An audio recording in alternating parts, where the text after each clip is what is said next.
मालेगाव तालुका ग्रामीण police station धडक कारवाई. 31 डिसेंबर पार्श्वभूमीवर अवैध धंद्यांना आळा बसावा म्हणून मालेगाव पोलीस स्टेशनची कारवाई केली आहे. मालेगाव ग्रामीण भागातील 26 अवैध धंद्यांवर कारवाई केली आहे. असे मुद्देमाल उद्ध्वस्त करून कारवाई केली आहे.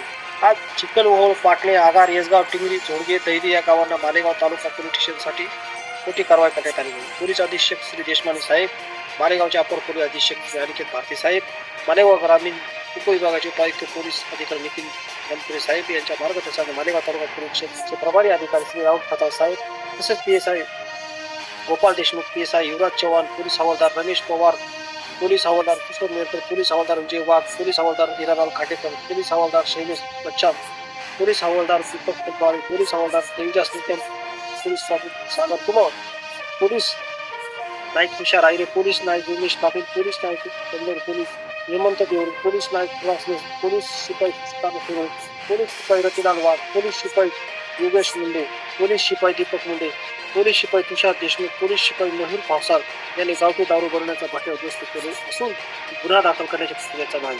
यापुढे अशाच प्रकारच्या कारवाई चालू करण्यात येणार आहे.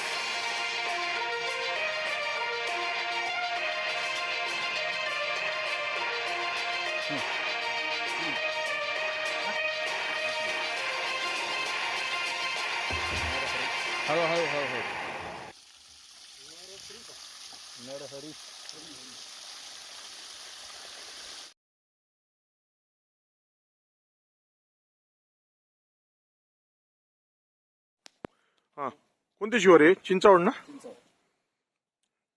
चालू भट्टी, रसायन. अरे बापरे, भरपूर येऊ या साईडले.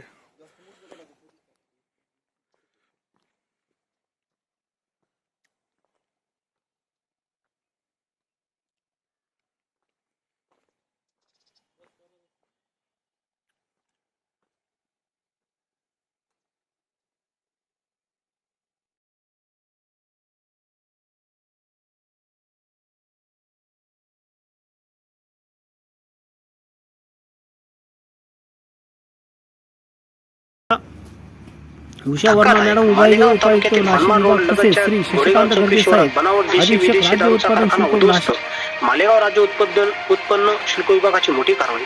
बनावट दारू बनवण्याची यंत्रविधी सामुग्री केमिकल्स असा 70 लाखांचा मुद्देमाल जप्त करण्यात आलेला आहे. व प्रवीण राऊत यांची आईचे 2 वर्षापूर्वी निधन झाले. त्यानंतर काही दिवसांनी मुलगा प्रवीणचा अपघात झाला.